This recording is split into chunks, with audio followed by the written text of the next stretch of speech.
tetap masuk surga. Saya bilang, saya tanya sekarang ini, Mama, Habib siapa yang ngomong begitu? Habib siapa? Dia ngomong begitu. Ada Habib ngomong begitu, siapa? Siapa namanya? Kapan dia ngomong? Jadi jangan berpunya mulut kepada Jangan kalau kamu benci Habib, jangan terus kamu main fitnah Habib. Lagu lo tengik, kelakuan kamu tengik.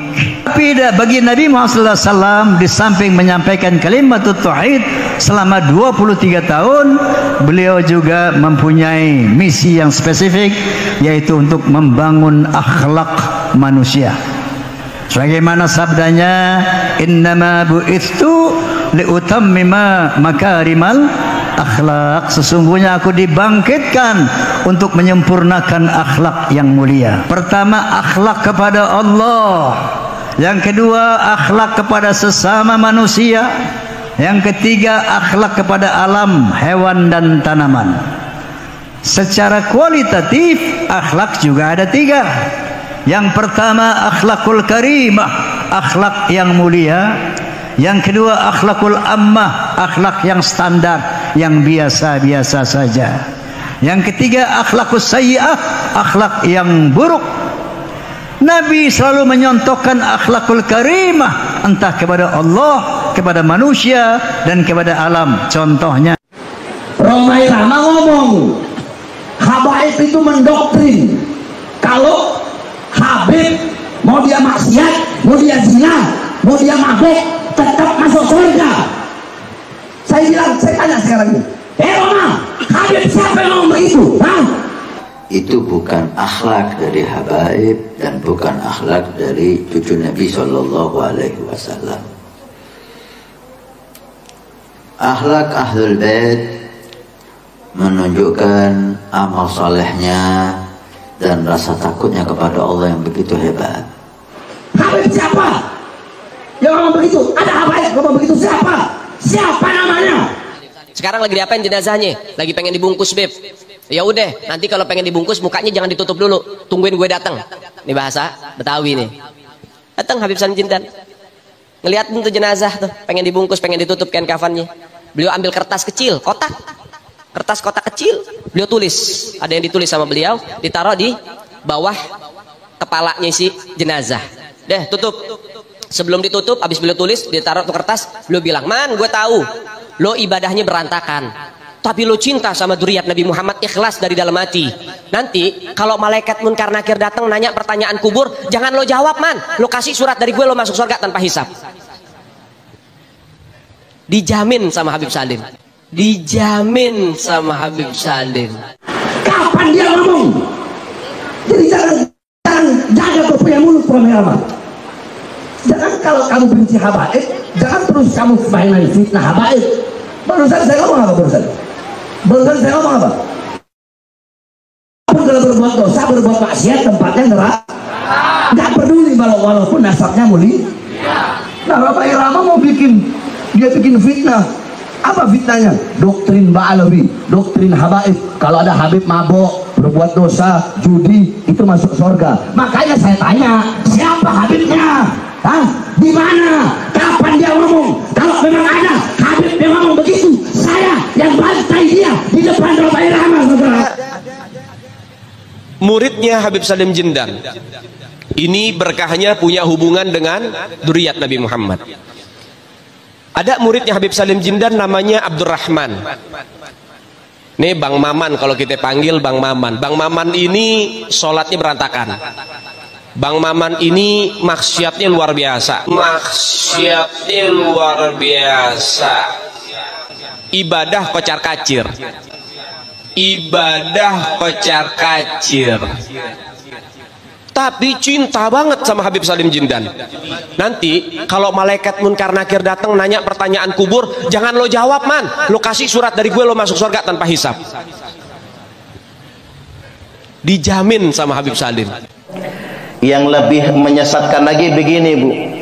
Pokoknya selama dia cucu Nabi, kalau dia Habib, walaupun nggak sholat, nggak bayar zakat, nggak puasa, walaupun kerjaannya maksiat, walaupun nidurin bini orang, selama dia Habib pasti masuk surga.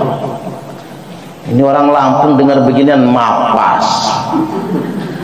Bangik temen ya Bu ya. Enak betul jadi cucu Nabi itu. Walaupun gak sholat, gak puasa gitu, gak zakat, kerjaannya maksiat. Sampai meniduri bini orang, tetap masuk ke dalam surga. Walaupun berzina. Nah doktrin ini menyebar. Bahkan ada doktrin begini, walaupun antum tidak sholat, tidak puasa, tidak bayar zakat, selama antum jadi muhibbin, cinta sama Habib, masuk surga. Jadi orang yang nggak pernah sholat, nggak pernah puasa, kerjaannya maksiat, berzina, narkoba, yang penting dia cinta dengan Habib, jadi muhibbin, maka masuk surga. Ini lebih sesat lagi kan? Bahkan ada yang mengatakan begini, orang yang berzina sama Habib sampai hamil, maka anaknya itu adalah cucu Nabi, walaupun hasil zina. Makanya jangan harus saya sadarkan. Maki-maki Rhoma Irama, saya itu sedih begitu Rhoma Irama dimaki itu. Kenapa? Orang yang hidup dari Rhoma Irama itu nggak kehitung jumlahnya. Lagu Rhoma Irama menghidupi pengamen-pengamen se-Indonesia. Siapa yang orang sodakohnya paling banyak mengalahkan Rhoma Irama? Nggak ada di Jakarta. Coba ya sampean cek. Grup dangdut sebegitu banyak menyebar di mana-mana. Itu hidup karena lagunya Rhoma Irama. Loh, itu dia mikir dengan darah, dengan air mata. Rhoma Irama itu sampai punya lagu. Habis itu lagunya dimainkan oleh pengamen-pengamen yang setiap hari dengan lagu Rhoma Irama bisa mendapatkan uang 100.000, dibawa pulang anaknya bisa makan, dibawa ke sekolahan anaknya bisa bayar SPP. Itu berapa yang hidup dari lagunya Rhoma Irama? Kok tiba-tiba ada orang mengatakan Rhoma Irama diolok-olok? Saya nggak terima itu termasuk, karena saya bukan semata-mata apa. Kalau dalam tradisi santri, hidupnya Rhoma Irama itu menghidupi jutaan orang Indonesia. Coba kalian cek di lapangan. Sodik Monata itu bisa hidup karena lagunya Rhoma Irama. Imron Sadewo hidup karena lagunya Rhoma Irama. Kelompok-kelompok karaoke itu bisa hidup karena lagu Rhoma Irama. Dari gelandangan sampai judi sampai apa, itu menghidupi berapa? Ayo, aman coba itu. Ini siklus hidup yang luar biasa. Bagaimana sistem sosial itu dipertanggungjawabkan di hadapan Allah. Jadi jangan dikira Rhoma Irama itu cuman gayanya gini. Itu menghidupi dari Sabang sampai Merauke. Itu berapa yang hidup dari lagu-lagu Rhoma Irama, apalagi di Madura.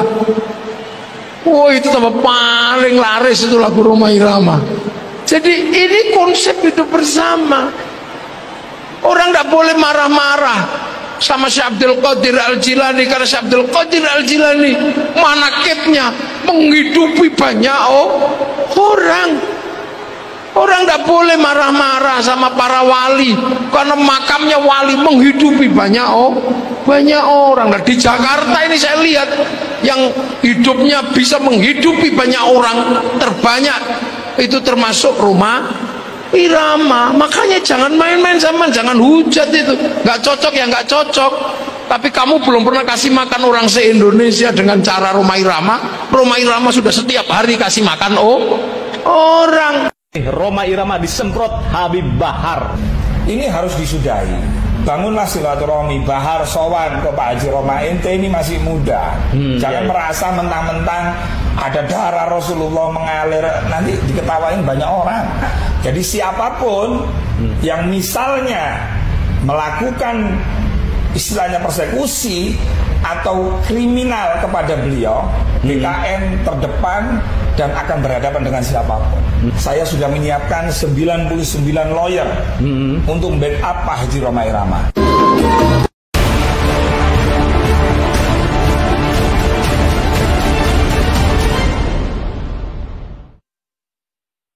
Assalamualaikum warahmatullahi wabarakatuh.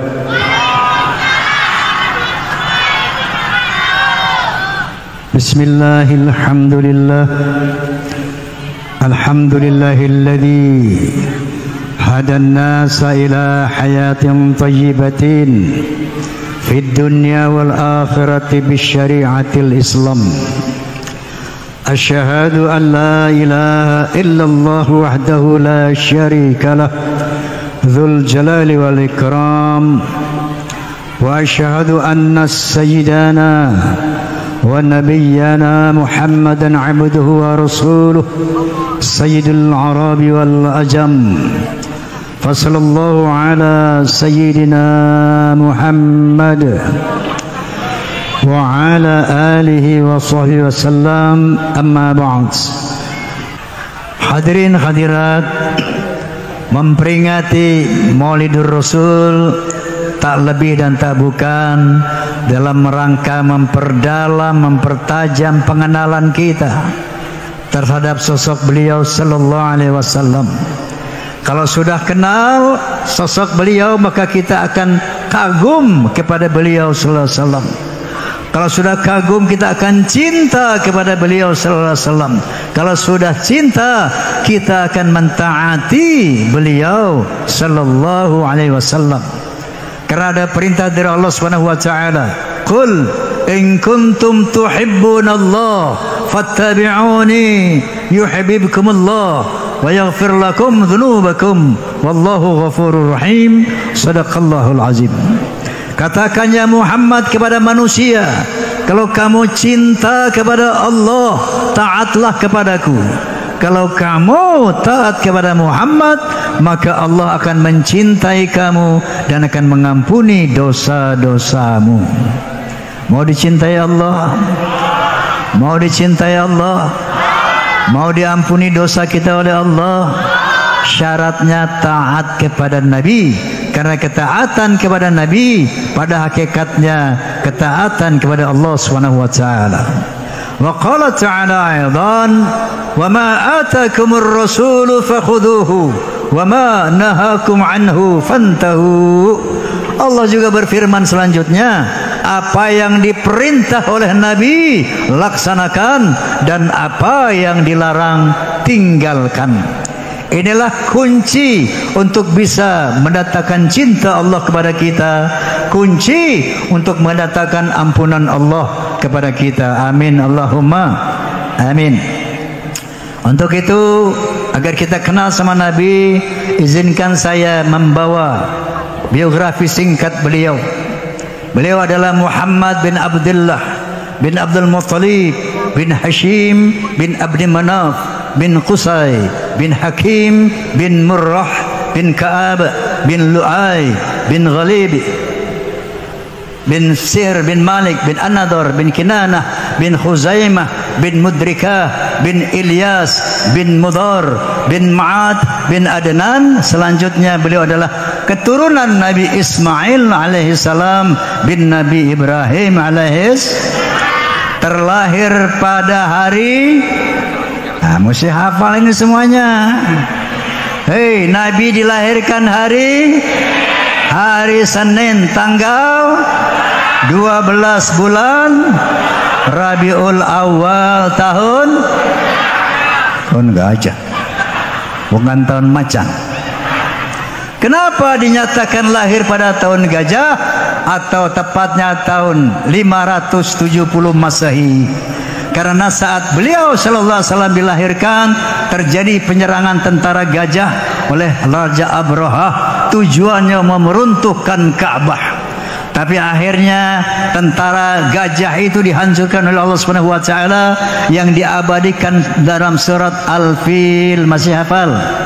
Alam tara kaifa fa'ala rabbuka bi ashabil fil alam yaj'al kaidahum fi tadlil wa arsala alaihim sayran ababil tarmihim bi hijaratin min sijil faj'alahum ka'asfin. Lalu ada 124.000 nabi yang diutus oleh Allah Subhanahu wa taala. Dan di antara 124.000 itu ada 313 rasul. Nabi Muhammad SAW adalah nabi yang teragung dari semua nabi, teragung dari semua rasul. Paling tidak ada 4 alasan. Alasan yang pertama, karena teritorial dakwah beliau tidak sama dengan teritorial dakwah para nabi pendahulunya. Kalau nabi-nabi sebelumnya, Pak, Bu, hanya diutus untuk bangsanya masing-masing, enggak boleh keluar negerinya berdakwah. Contoh, Nabi Lut alaihi salam hanya diutus oleh Allah Subhanahu wa taala untuk bangsanya, yaitu bangsa Sadum. Nabi Hud alaihi salam hanya diutus untuk bangsanya, yaitu bangsa Ad. Nabi Saleh alaihi salam hanya diutus untuk bangsanya saja, yaitu bangsa Thamud. Begitu juga Nabi Isa alaihi salam yang dikenal dengan nama Yesus Kristus, beliau juga hanya diutus untuk bangsa Israel saja, sebagaimana firman Allah Subhanahu wa taala, wa rasulan ala bani Israel.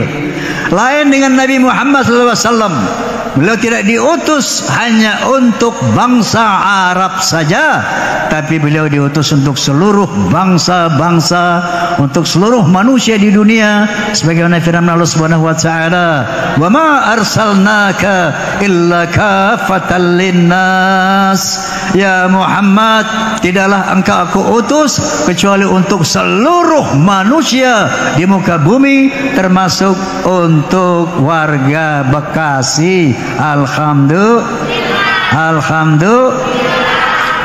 Karena teritorial dakwah Nabi Muhammad bersifat universal atau dunia, maka beliau dibekali dengan kitab suci yang holistik, komprehensif, sempurna, terdiri dari 300 berapa surat? Astagfirullahaladzim. Terdiri dari 114 surat, 6.666 ayat, 30 juz. Paling tebal kitab suci Al-Quranul Karim. Apa kata Allah Subhanahu wa taala dalam Al-Quranul Karim? Ma faratna fil kitabi min syai'. Tidak ada yang aku tinggalkan dalam Al-Quranul Karim. Al-yawma akmaltu lakum dinakum. Hari ini aku sempurnakan agamamu. Tidak ada yang dilupakan dalam Al-Quranul Karim. Setiap problematika manusia ada solusinya, ada jawabannya dalam Al-Quranul Karim. Dan setiap masalah aspek kehidupan manusia ada keterangannya, penjelasannya dalam Al-Quranul Karim. Sampai-sampai seorang sosiolog berkebangsaan Amerika, beliau adalah Profesor Dr. Arnold Toynbee. Siapa Bu? Bukan Bang Toyib, Toynbee. Beliau setelah baca Quran dapat hidayah masuk Islam. Lalu apa komentar beliau? Islam is not only a religion, but it's also a way of life and a whole civilization.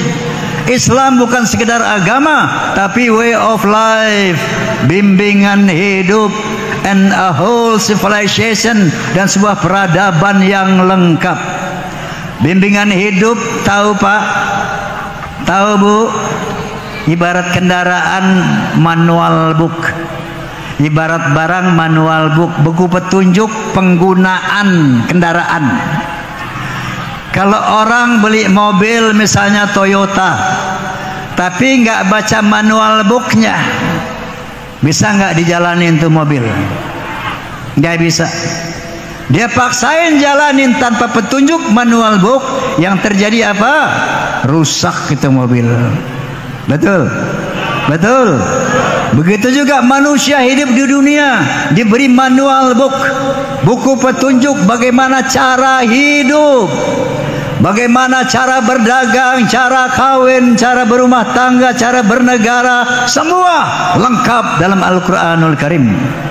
Oleh karena itu, di zaman modern sekarang ini, kita banyak melihat generasi Z, generasi apa namanya, milenial. Masya Allah, anak-anak kecil kalau kita baca di Facebook itu sudah bisa mengeluh, sudah mengatakan saya resah, saya gundah, saya gelisah. Begitu dikatakan sholat, apa gunanya sholat, nggak ada kaitannya dengan masalah saya. Masya Allah. Inilah kalau kita hidup tidak berbasis kepada Al-Quranul Karim, maka kita akan tersesat, kita akan menderita dalam berbagai situasi. Oleh karena itu, memperingati Maulidin Nabi, pertama saya ingatkan, jangan pernah tinggalkan Al-Quran. Jangan pernah tinggalkan Al-Quran. Walaupun satu ayat, baca setiap hari, walau satu ayat. Karena dia Al-Quran adalah pembimbing hidup kita. Ada masalah apa saja, jangan tanya manusia, tanya Quran. Di sana ada solusinya. Mau bikin apa saja, mau ada hajat apa saja, jangan tanya manusia, tanya Al-Quran. Di sana ada jawabannya. Ini yang pertama. Yang kedua, 124.000 nabi, misinya sama Pak, untuk menyampaikan kepada manusia la ilaha illallah. Enggak ada Tuhan kecuali Allah. Tidak ada seorang nabi pun yang menyampaikan di luar kalimatut tauhid. Semuanya sama. 124.000 diutus oleh Allah hanya untuk menyampaikan, katakan hai manusia, tidak ada Tuhan kecuali Allah dan jangan menyembah selain daripada kepada Allah Subhanahu wa ta'ala. Halo halo halo, lo dengar kagak nih?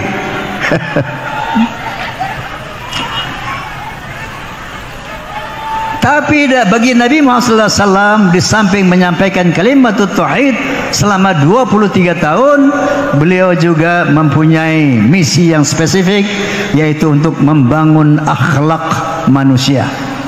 Sebagaimana sabdanya, innama bu'ithu liutammima makarimal akhlak. Sesungguhnya aku dibangkitkan untuk menyempurnakan akhlak yang mulia.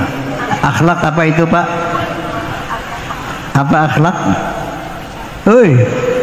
Apa arti akhlak? Kelakuan. Akhlak apa Bu? Kelakuan. Kalau orang Inggris bilang attitude, kalau orang Bekasi bilang lagu. Tapi bukan kayak lagu soneta, bukan. Lagu lo tengik, kelakuan kamu tengik. Tahu tengik? Bau apek. Lagu lo perak, tahu perak, beras maur yang murah. Tapi yang dimaksud perilaku tadi secara orientatif ada 3 Pak. Pertama, akhlak kepada Allah. Yang kedua, akhlak kepada sesama manusia.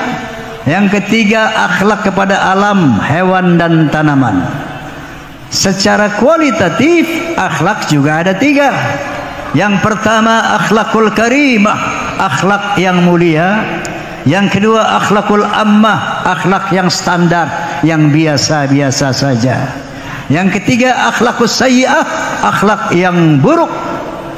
Nabi selalu menyontohkan akhlakul karimah, entah kepada Allah, kepada manusia, dan kepada alam. Contohnya, itu Nabi sudah dijamin masuk surga, betul?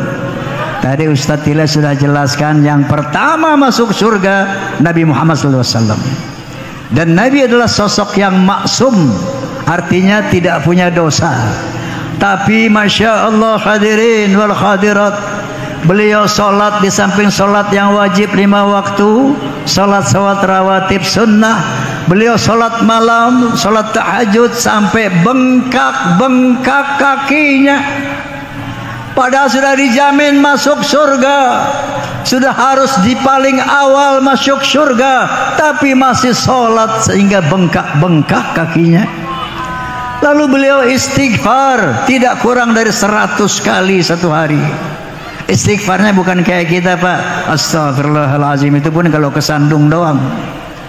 Ini Nabi istighfar 100 kali satu hari. Sayyidul istighfar, Allahumma anta rabbi la ilaha illa anta khalaqtani wa ana 'abduka wa ana 'ala ahdika wa wa'dika mastata'tu a'udzu bika min syarri ma sana'tu abu'u laka bi ni'matika 'alayya wa abu'u bi dhanbi faghfir li fa innahu la yaghfiru dzunuba illa ant. Masya Allah, udah enggak punya dosa, istighfar 100 kali.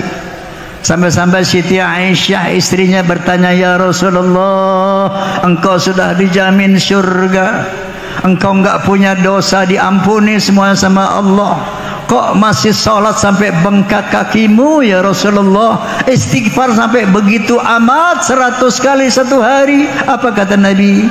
Ya Khumairah, tidak bolehkah aku bersyukur kepada Allah atas derajat kemuliaan yang diberikan kepadaku? Ini akhlakul karimah, akhlak yang mulia kepada Allah Subhanahu wa ta'ala. Akhlak kepada sesama manusia, jangan tanya.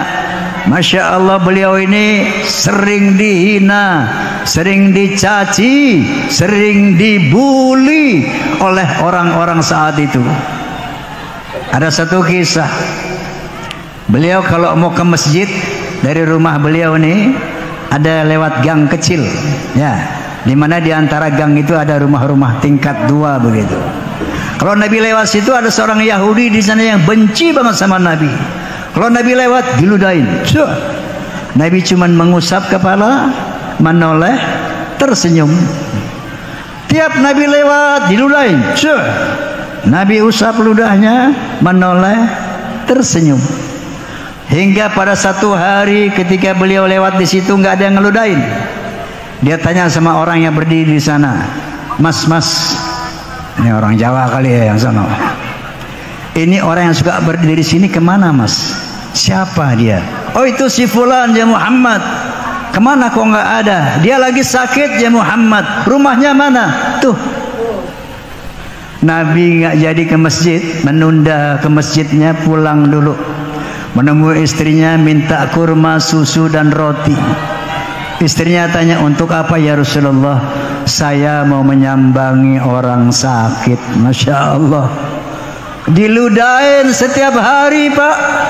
Enggak marah, enggak benci, enggak dendam, malah dibawain makanan. Masya Allah, Masya Allah.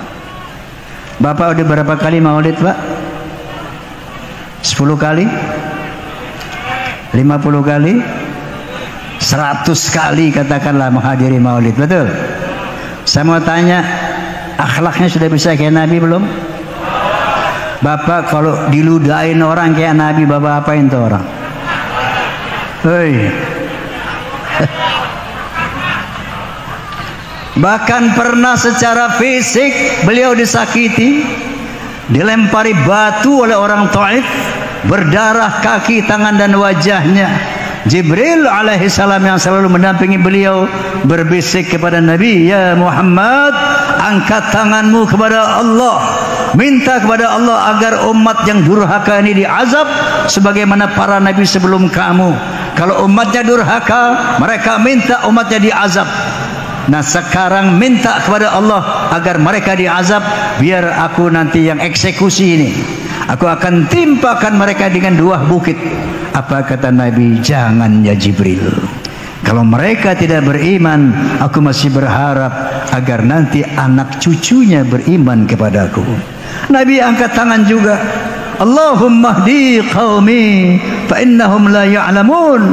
Ya Allah, berikanlah hidayah kepada umatku, berikanlah ampunan kepada umatku kalau mereka melempari aku dengan batu, karena mereka tidak tahu ya Allah, mereka enggak ngerti ya Allah. Masya Allah, ini akhlak Nabi. Hei, kalau ente ada yang nyambit pakai batu, lo apain tuh orang? Hah? Doain. Oh, gue bacok. Tapi ada orang Bekasi yang baik. Tadi saya singgah di rumah Pak Lurah. Ada anak baik, saya tanya gitu. Kalau kamu dilempar batu sama orang, kamu apain? Saya lempar lagi Pak Haji. Oh gitu. Pakai batu juga? Enggak. Pakai roti. Wah, mendingan nih orang nih. Pakai roti apa, Dik? Roti tawar. Gede banget. Iya Pak Haji, cuman saya isi batu bata. Kenapa Nabi dihina, dibuli, dicaci nggak marah? Karena beliau diajarkan oleh Allah Subhanahu wa taala satu ayat yang berbunyi, Ya ayyuhalladzina amanu jtanibu katsiran minadh-dhanni inna ba'dadh-dhanni itsm wa la tajassasu wa la yaghtab ba'dukum ba'dha ayuhibbu ahadukum ayakula lahma akhihi maitan fakarihtumuh. Ya, katakanlah orang-orang beriman, jangan kamu berburuk sangka. Suudzon. Ibu-ibu, jangan suka buruk sangka sama tetangga. Jangan suka buruk sangka sama teman, karena buruk sangka itu kata Allah adalah satu dosa. Wala tajassasu, jangan cari-cari kesalahan orang. Wala tajassasu, jangan ngintip kesalahan orang. Wala yaghtab ba'dukum ba'da, jangan suka berghibah, menggunjing, ngomongin aib orang. Kenapa? Apa hukumannya? Ini Allah memberikan perumpamaan ayat ayuhibbul ahadukum ayakula lahma akhihi maitan.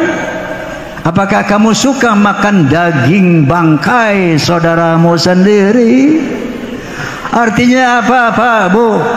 Orang yang suka ngomongin orang, Allah mengatakan dia lagi makanin daging bangkai saudaranya. Kalau kita lagi ngejelekin orang, ketahuilah kata Allah, kita lagi makan daging bangkai yang kita ngomongin. Ini kiasan, mutasyabihat.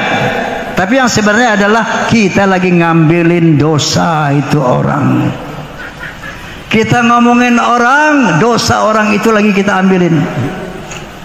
Makanya Nabi nggak pernah marah, nggak pernah dendam, nggak pernah sakit hati kepada siapapun yang menyakiti dia, membuli dia, hina dia, fitnah dia. Bahkan Nabi kasihan sama orang-orang yang membuli dan fitnah itu. Karena apa? Beliau tahu yang menfitnah itu, yang membuli itu, yang menyakiti itu, yang akan menanggung deritanya di dunia dan di akhirat. Ini akhlak Nabi kepada manusia. Akhlak Nabi kepada hewan tanaman, oh luar biasa. Nabi kalau ketemu pohon, Pak, Bu, Assalamualaikum, beri salam sama pohon. Kenapa?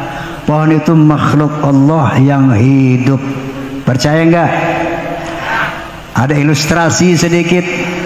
Pada tahun 1963, maksud saya 1930, berapa tahun yang lalu itu? Pada tahun 1930, berapa tahun yang lalu itu? Gara-gara kebiasaan lihat gadget, otaknya pada tumpul. Kalau berhitung pakai kalkulator, tak, nggak pakai otak lagi. Nah, ini kelemahan gadget ini. Berapa? Nah, itu masih oke otaknya tuh. Lo lihat kalkulator juga lo.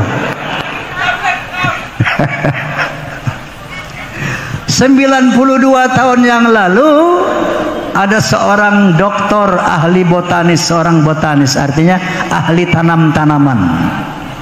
Dia pergi ke New Delhi untuk meneliti pohon-pohon di India. 92 tahun yang lalu. Ya. Lalu beliau menemukan, oh namanya Dr. Boss dari Amerika. Ternyata dia menemukan, oh ternyata pohon itu ada gendernya, ada jenis kelaminnya, Bu. Ada pohon laki, ada pohon perempuan. Makanya Pak, kalau naik pohon lihat-lihat pohonnya. Jangan pohon cewek lo naikin, ntar lo betah, nggak turun-turun.